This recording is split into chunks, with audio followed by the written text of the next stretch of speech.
Universidad Libre, especialista en Pedagogía de las Ciencias y magíster en Educación de la Universidad Simón Bolívar.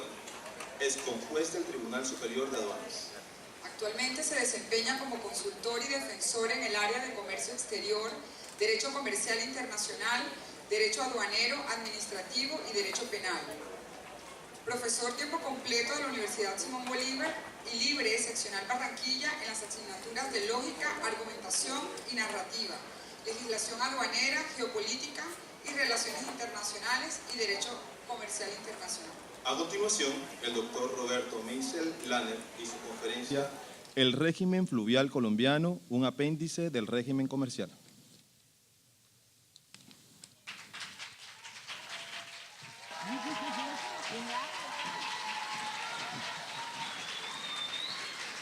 Muchas gracias. Esos aplausos comprometen y estimulan mi amistad con ustedes a corto, largo y mediano plazo. Buenas tardes, queridos amigos. Bienvenidos a esta nueva jornada o a la segunda fase del 10º Congreso Internacional de Derecho. Vean cómo ha ido creciendo la criatura. Ya se está convirtiendo en adolescente. Dentro de poco ya será bachiller y después profesional, etcétera, etcétera, etcétera. Gracias a esa interacción entre ustedes y la universidad. O sea, esto es una verdadera integración de carácter institucional. Adopté el tema del régimen fluvial colombiano por una sencilla razón, porque es un régimen no solamente que es desconocido, sino lo que es peor, mal conocido. De manera que se hace necesario en un escenario de esta índole, teniendo en cuenta el título que informa el Congreso, tratar de darles a ustedes una orientación global de lo que verdaderamente significa el régimen fluvial desde una perspectiva legal, pero aquí, en el caso que nos ocupa, el régimen fluvial como un eventual apéndice del derecho comercial local. Antes de entrar en materia, y ustedes pueden analizar la ponencia aquí, les quiero indicar lo siguiente. La humanidad, oigan bien, ha desconocido la importancia del río. Ha creído, por ejemplo, que el Mediterráneo o el Océano Índico fueron la cuna de la humanidad, pero no. La civilización se produjo merced a los grandes ríos que fueron los primeros pasos que dio la misma humanidad en el camino hacia su civilidad. No podremos jamás comprender, por ejemplo, el mundo griego si no entendemos la índole, por ejemplo, del río Éufrates, del río Tigres, todos estos ríos que, oigan bien, dieron paulo ¿a qué? A que la gente comenzara a desplazarse sin temor alguno de una latitud hacia otra. Entonces es inconcebible, por ejemplo, que cuando los españoles llegaron a Colombia, a Colombia, lo que después sería Colombia, el calado del río Magdalena llegara a 50 pies. Y hoy escasamente está en 9 pies. Oigan bien, los caimanes, todo es decir, la fauna, la flora era riquísima en su vasta variedad. Y vean ustedes hasta qué punto de degradación ha llegado el río Magdalena, que un ameno cronista del siglo XIX contaba por allá por 1870 que ya navegar por el río Magdalena era peligrosísimo, no solamente por el riesgo de chocarse con los barrancos o con los bancos de arena, sino oigan bien, por la sequedad y por el escaso nivel que ya tenían sus aguas. Entonces vean ustedes cómo ya desde hace un siglo y pico hemos venido observando el deterioro paulatino del río Magdalena. Y no hay esperanza por el momento de recuperarlo. ¿Por qué? Porque todo en este país se va en trabas burocráticas, se va en cuestiones, en nimiedades que no consultan la realidad y la importancia de lo que significa para un país tener un río de la índole del río Grande de la Magdalena. Bien, después de esta breve introducción, voy a comenzar alegando lo siguiente. Esta ponencia permitirá confirmar si existe una marcada dependencia en el país de ciertos ordenamientos sustanciales con respecto a la legislación comercial sin que pudiera existir por ahora la posibilidad de cortar ese nudo gordiano que viene afectando la autonomía y el avance normativo de esas disciplinas. Y de paso hablarles aquí nuevamente un poco acerca del majestuoso río Magdalena. En la Comisión Primera de Asuntos Constitucionales de la Cámara de Representantes, si mal no estoy, creo que es el proyecto de ley número 208 de este año, del 2018, está circulando un proyecto por medio del cual se pretende unificar el Código Civil con el Código de Comercio. Importante iniciativa que fue fruto de un proceso de investigación que adelantaron los estudiantes de la universidad, es decir, los profesores y estudiantes de la Universidad San Buenaventura de Cali, si mal no estoy, sobre la necesidad, oigan bien, de actualizar y de fusionar el Código Civil y el Código de Comercio para que quedara un solo modelo bajo 6 grandes libros. Desafortunadamente, oigan bien, dentro de esos 6 libros incluyeron el derecho marítimo. Mi afán, desde una perspectiva contemporánea, es darle una importancia visceral a lo que significa el transporte en sus distintas modalidades, no solamente en Colombia, sino en el mundo. De ahí la necesidad de que desde ahora, y es posible que la universidad o el programa de Derecho vaya pautando esa iniciativa de integrar unos grupos de trabajo para evaluar la posibilidad de ¿qué? De establecer un código único de transporte, oigan bien, que incluya desde todas las perspectivas al código terrestre, al código marítimo, al código fluvial, al código multimodal, oigan bien, de manera que contemos con una legislación unificada, uniforme, coherente y pertinente con los avances de la posmodernidad. Hoy, si ustedes vieran la colcha de retazo que es o que constituye la legislación fluvial, se darán cuenta de la necesidad de tomar nota sobre esto que les estoy comentando. Pero esto no es producto, oigan bien, de una iniciativa, es decir, de un arrebato por estar en el Congreso o plantear una idea novedosa. No, se trata de una urgencia por la necesidad de los tiempos. ¿De qué? De tratar de ajustar lo mejor posible la existencia cotidiana para hacerla más viable en vista de que la virtualidad, queridos amigos, nos está poco a poco acaparando y con el riesgo de extinguirnos, entre comillas, físicamente hablando. Bien, el régimen fluvial colombiano. Vean ustedes la primera inconsistencia que vamos a encontrar en el estudio de este régimen jurídico. El régimen fluvial o el derecho de la navegación por río es el conjunto de normas jurídicas que regulan las situaciones, los contextos y los nexos surgidos con ocasión de la actividad fluvial y por consiguiente los verbos rectores o los datos técnicos del zarpar, navegar y atracar con sus riesgos, retraso, avería, pérdida, constituyen las columnas de tal normatividad al margen de la finalidad que pretenda ser el usuario del transporte fluvial. Desde luego que debería quedar al margen, y esa es mi opinión, oigan bien, los recursos del agua y la política de conservación de las especies que yacen en el río, en épocas de veda, etcétera, porque literalmente hablando son ajenos a la navegación fluvial propiamente dicha y pertenecen al Código de los Recursos Naturales. Vean ustedes entonces que ya comenzamos el primer problema. ¿Cuál es el primer problema? Mezclar el Código de los Recursos Naturales con el Código Fluvial. Una cosa es una cosa y otra cosa es otra cosa.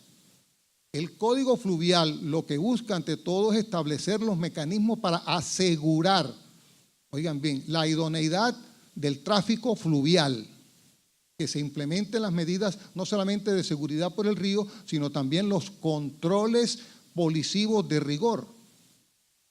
Mezclarlos con el Código de Recursos Naturales es establecer, oigan bien, una extraña mezcolanza que no conduce sino a crear confusiones. Bien, vean ustedes esto. No obstante, de conformidad con la Ley 1242 del 2008, se estableció el Código Nacional de Navegación y Actividades Portuarias Fluviales y más tarde se complementó su alcance por intermedio de los decretos números tales y tales y tales, sin tener en cuenta la anterior aserción. Y eso ha mezclado, lo repito, el agua con el aceite. En efecto, el propósito cardinal de esa codificación es la protección del usuario en el medio fluvial.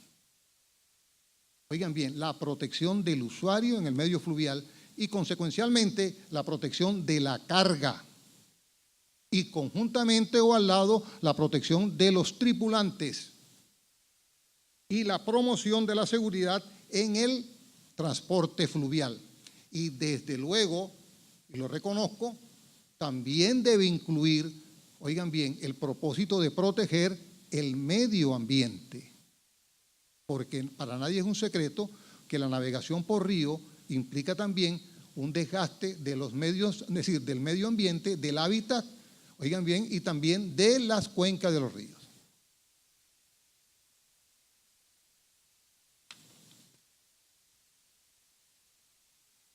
Bien.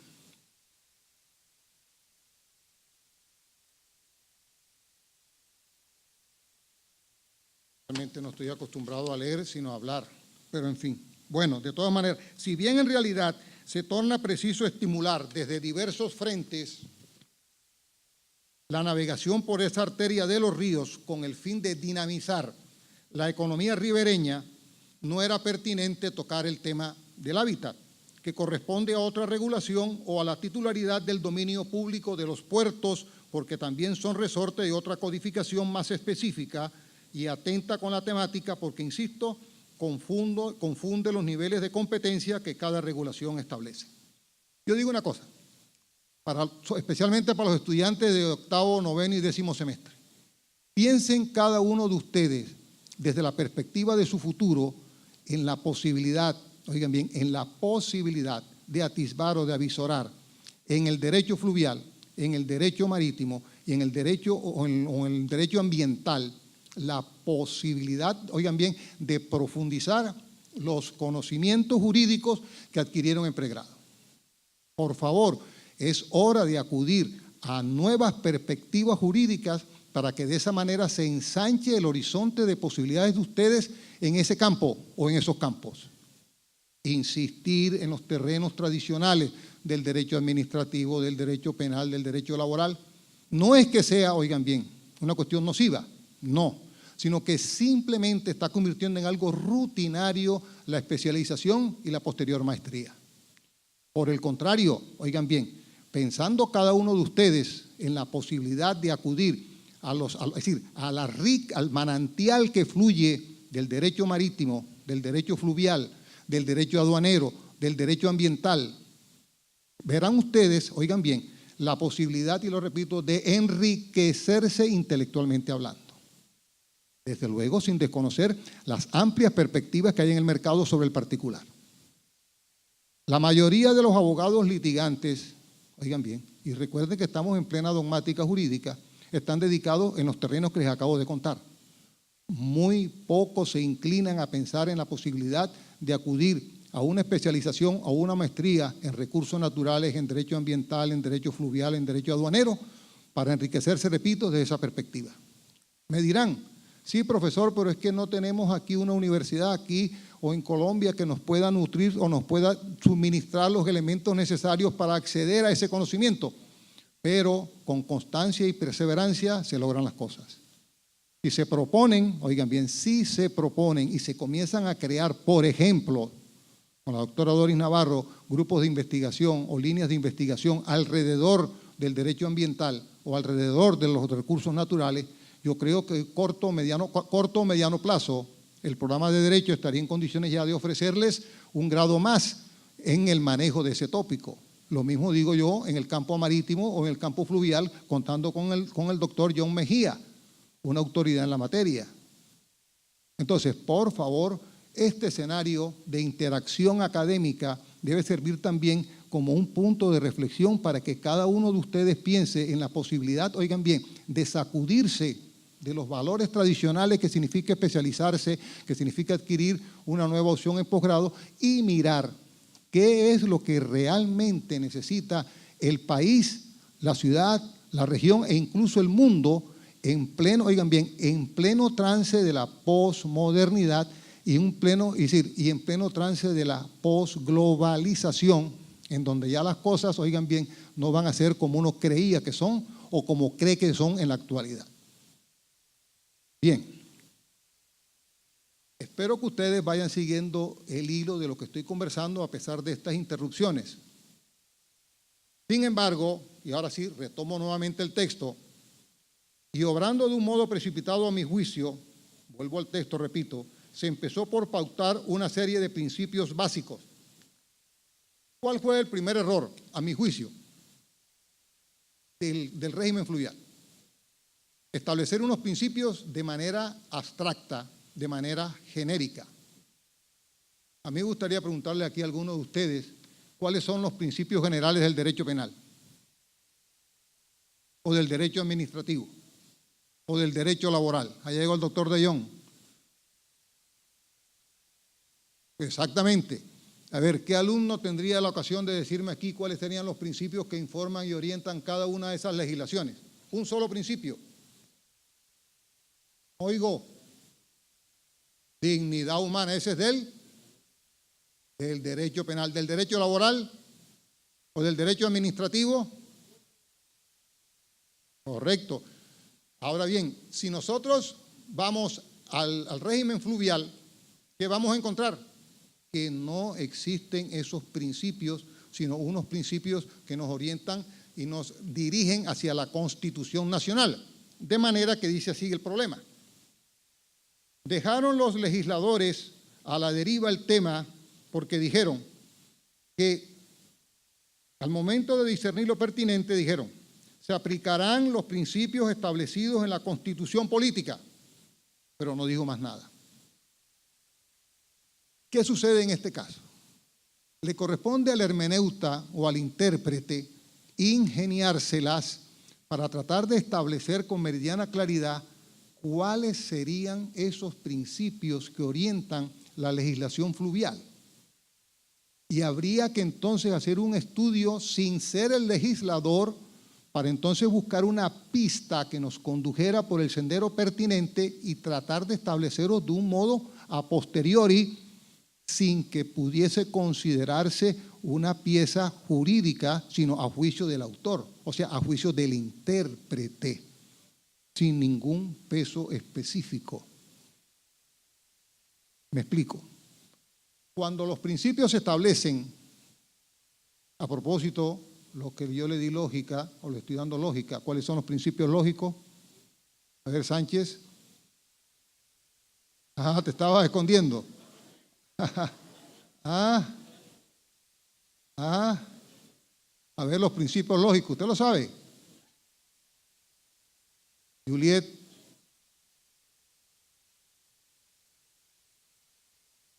Me están haciendo quedar mal.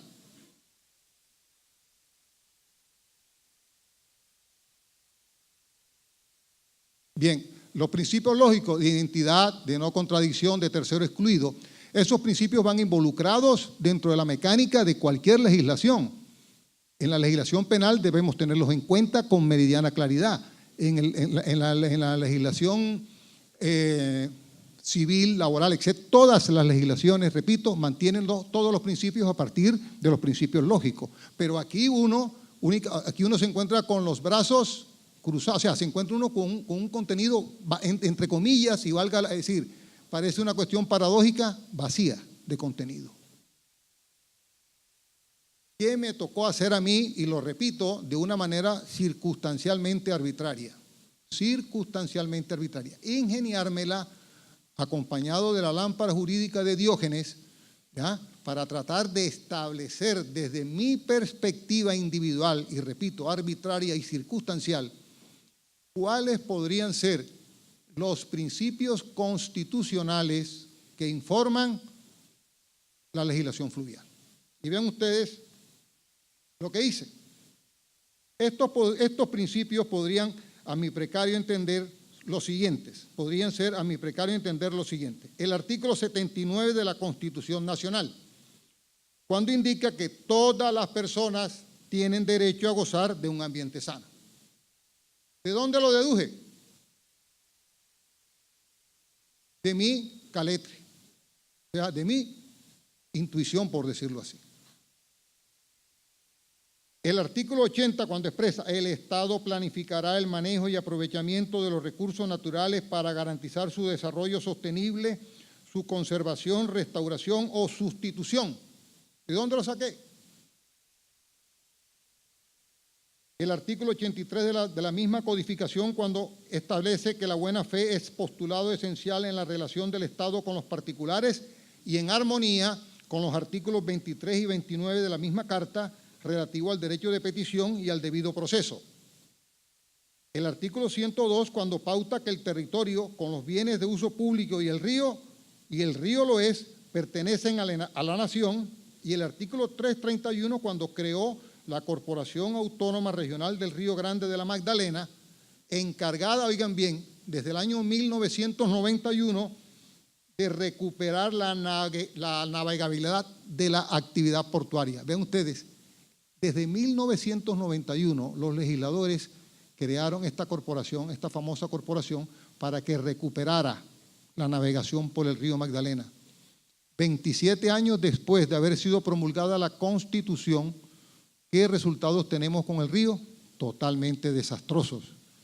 Consecuencia natural y obvia de ese desastre ecológico, de ese desastre natural, de ese desastre ambiental, oigan bien, de ese desastre logístico, porque también es un desastre logístico el estado actual del río Magdalena, es que debería cerrarse, debería liquidarse esa corporación por inoperante, por ineficiente, porque realmente está causando más perjuicios de los beneficios con que supuestamente de buena fe el constituyente de 1991 lo estableció. Entonces, sin embargo, considero que podría, estimarse, salvo mejor opinión en contrario, como un principio cardinal del régimen fluvial. ¿En qué sentido eventualmente podrían constituir principios esos artículos? En la medida en que pudieran mutarse como puntos de referencia para disipar, aclarar, elucidar o mejorar la perspectiva hermenéutica de alguna disposición de ese código, especialmente en lo que tiene que ver con la función administrativa, que como se sabe puede desenvolverse a través de las figuras de la descentralización, desconcentración y delegación de funciones, bases para que un funcionario o una dependencia, por ejemplo, la inspección fluvial o a lo mejor la eventual autoridad portuaria que se piense implementar en su reemplazo, pudiera emprender las acciones administrativas dirigidas a lograr sus cometidos, valiéndose de un modo adecuado de esas figuras tan mal utilizadas en la actualidad. Por ende, salvo mejor opinión en contrario, los principios constitucionales que gobiernan el régimen fluvial tras lo expuesto son buena fe, debido proceso, derecho de petición, planificación de los recursos naturales, protección del medio ambiente y la recuperación de la navegación del río Magdalena. ¿Insuficientes? No lo sé, porque al no hallarse expresamente delimitados, cualquiera puede añadir el que considere pertinente. Por su parte, de acuerdo con las leyes tales y tales y el artículo tal, los restantes principios rectores de esa normatividad son la libre circulación de los ríos de la nación, la integración nacional e internacional, la seguridad y la eficiencia en la actividad del transporte fluvial, entendido como un conjunto organizado de operaciones tendientes a ejecutar el traslado de personas o cosas separada o conjuntamente de un lugar a otro, usando al efecto uno o varios modos de movilización. De igual forma es de recibo adicionar que los principios generales del transporte en general también se encuentran incorporados como tales en esta normatividad, sin que se expresare en dónde se topa uno con el nexo causal que forzosamente los vincule materialmente, si bien con buena voluntad se podrían incorporar el de seguridad que ya existe y otros análogos, pero que le restan coherencia a la codificación. De lo expuesto se infiere que no existe un catálogo preciso de principios constitucionales y legales que permitan adecuar luego los contenidos de esa sistematización legal y deja al criterio del intérprete la posibilidad de desarrollarlos o no conforme a su leal saber y entender, porque, e insisto en ello, no están expresamente explícitos en esta ley. ¿Qué hacer? Primero que todo, en lo posible, pienso yo, difundir, oigan bien, difundir de un modo adecuado la legislación fluvial. Que circule en la academia, que circule en todos los espacios de reflexión que tengan que ver con el río.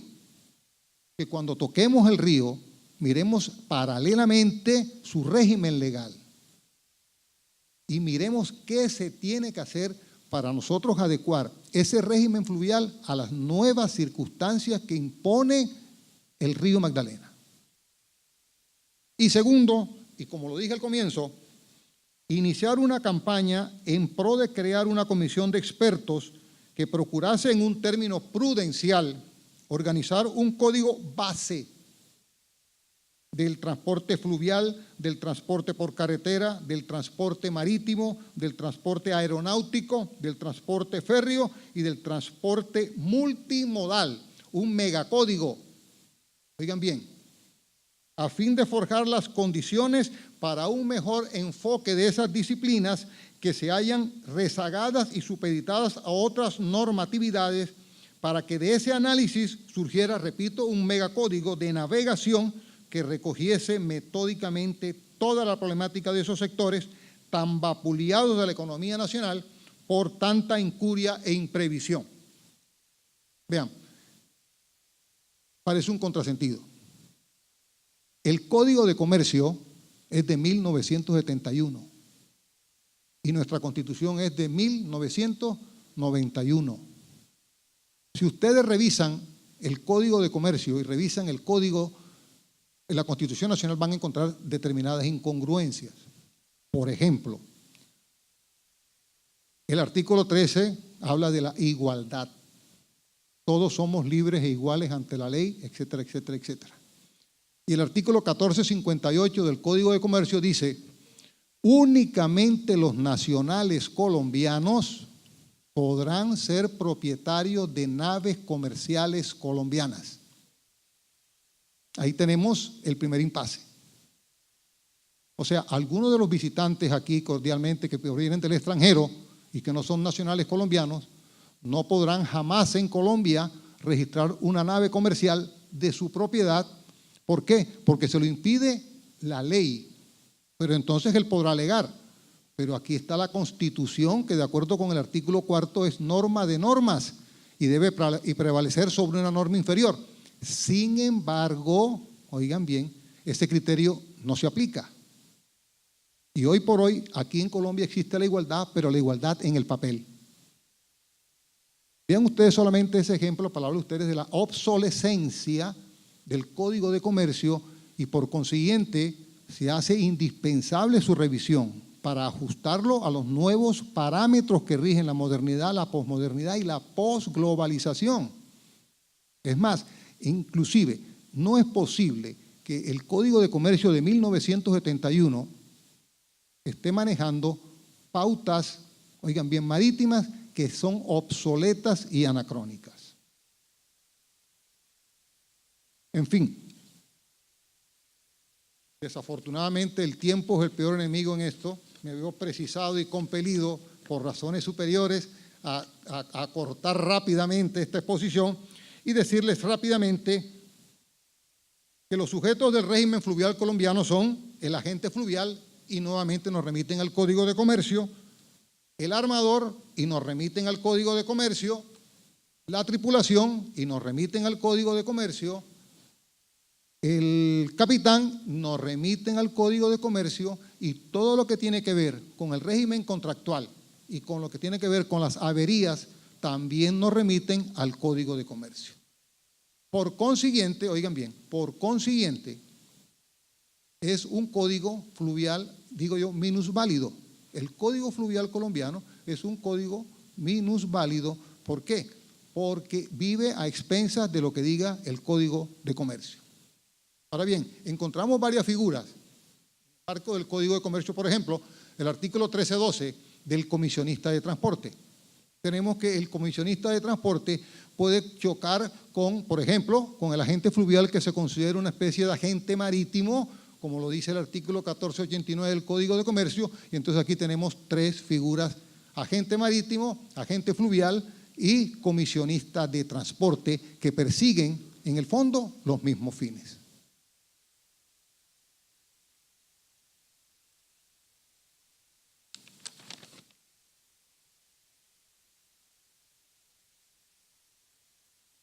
Las actividades fluviales, ¿cuáles son?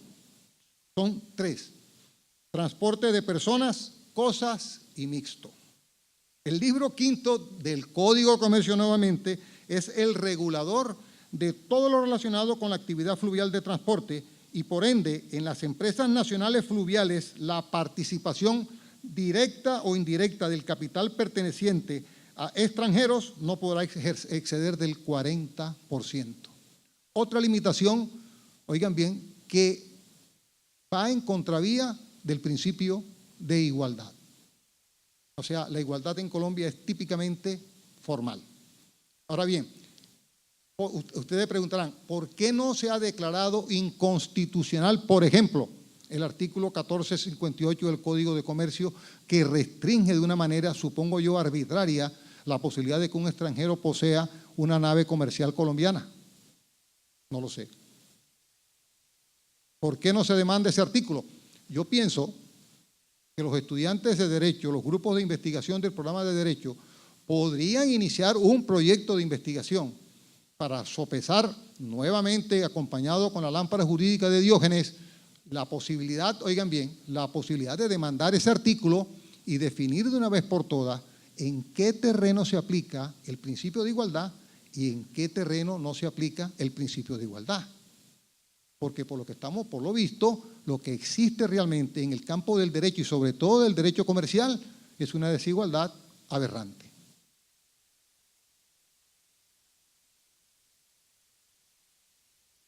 Iba a hablar, bueno, es que realmente el tiempo, el régimen comercial y la navegación fluvial, el régimen aduanero y la actividad fluvial, pero afortunadamente todos y cada uno de ustedes pueden disponer de la ponencia, ¿ya?, y tratar de sacar en lo posible sus conclusiones. Aquellos que, por ejemplo, estuvieran interesados en ampliar sus puntos de vista, sus conceptos, sus apreciaciones y mejorar su acervo sobre el particular, yo no tengo ningún inconveniente en organizar una especie de mini conversatorio con ustedes sobre estos temas para tratar de ¿qué? De ampliarles el horizonte dialéctico, para que miren esas perspectivas con una realidad más concreta y no pues desde estos límites del tiempo que nos tienen contra la pared. Finalmente les voy a hablar, eso sí, voy a robarme 2 minutos más, y es, oigan bien, sobre el río Magdalena. No voy a contar la historia del río Magdalena porque eso lo dejo reservado para el 9º tomo del Bicentenario de Colombia, del cual vengo trabajando, si tengo tiempo para terminarle esa faena. Ya voy por el 6º. Únicamente voy a aludir en ciertos matices de su presencia inmancable en el concierto nacional, regional y local, para bien o para mal de sus usufructuarios. Sin pretender agotar el tema enseguida, me parece importante señalar que la actividad económica, social y política de la nación fue influenciada por los senderos singulares de ese gran río, que ese gran río ha recorrido, y a la inversa, porque gran parte de la preponderancia fáctica de esa corriente viva de agua se debe al desarrollo político, social y económico de Colombia, que se impulsó al lado de sus riberas, muelles y puertos. Lástima que en la actualidad se haya abandonado tan feliz tendencia. Vean ustedes, el curso del río Magdalena ha servido para bien y para mal. Aquí está un representante de la Santa Madre Patria, pero yo le digo una cosa sinceramente, si no hubiese existido el río Magdalena o el río Grande de la Magdalena, Gonzalo Jiménez de Quesada no se hubiese adentrado en territorio patrio. Fue el río Grande de la Magdalena lo que le permitió a él descender o irse, como se dice de bruces, por el interior del territorio nacional. Y quizás hoy hubiese sido otra nuestra suerte. Eso pienso yo. Por otro lado, ese ir y venir, porque era la única vía de acceso que había en el país. Ustedes se pueden imaginar en el año 1600 o 1700 cómo era el transporte. Esa era la única vía. Y esa vía también, oigan bien, nos comunicó lo malo de otras regiones. Por ejemplo, los pecados, los defectos, las malas costumbres, los vicios, las tropelías, las sinvergüenzuras, las canalladas, etcétera, etcétera.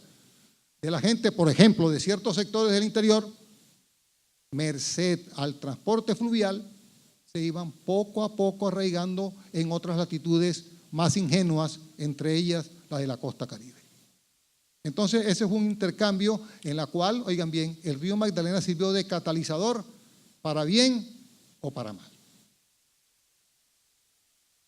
Segundo, si observo el tumultuoso y a ratos sosegado curso del río Magdalena desde una perspectiva amplia, lo primero que me llama la atención es el hecho de que su nacimiento y desarrollo fuera semejante a la Divina Comedia de Dante, o sea, desde abajo hacia arriba, y en donde poco a poco se fue consolidando una inédita preponderancia y en donde también habría que despuntar lo que yo llamaría los orígenes de la vida nacional en su más vasta acepción. Porque en mi opinión, y disculpe que lo repita, el nacimiento en general de la historia de Colombia debe datarse a partir de la utilización por parte de Jiménez de Quesada, escúcheme otra vez la palabra, y sus secuaces de esa vertiente fluvial para introducirse al interior de la tierra desconocida aún de la futura Nueva Granada. De no haber existido ese torrente de agua descubierto casualmente por Rodrigo de Bastidas, a lo mejor el proceso de conquista y de colonización hubiese tomado otro derrotero.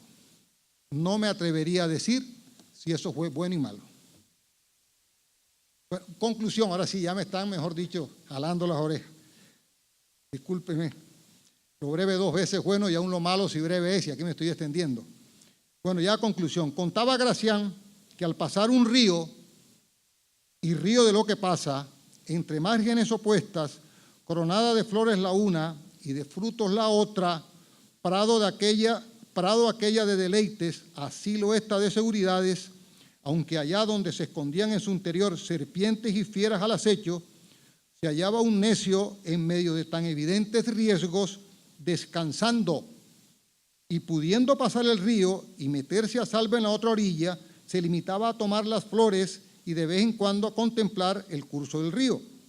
De pronto apareció a lo lejos un cuerdo que le recordaba el peligro en que se hallaba, mas el muy a lo mentecato respondía que estaba esperando que acabase de recorrer el río para poderlo pasar sin mojarse.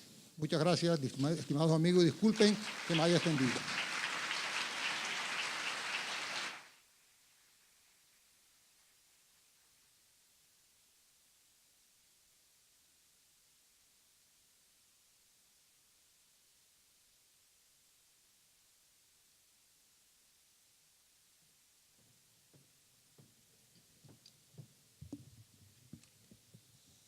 Agradecimientos al doctor Roberto Meisel Lanner por su intervención y su interrogante.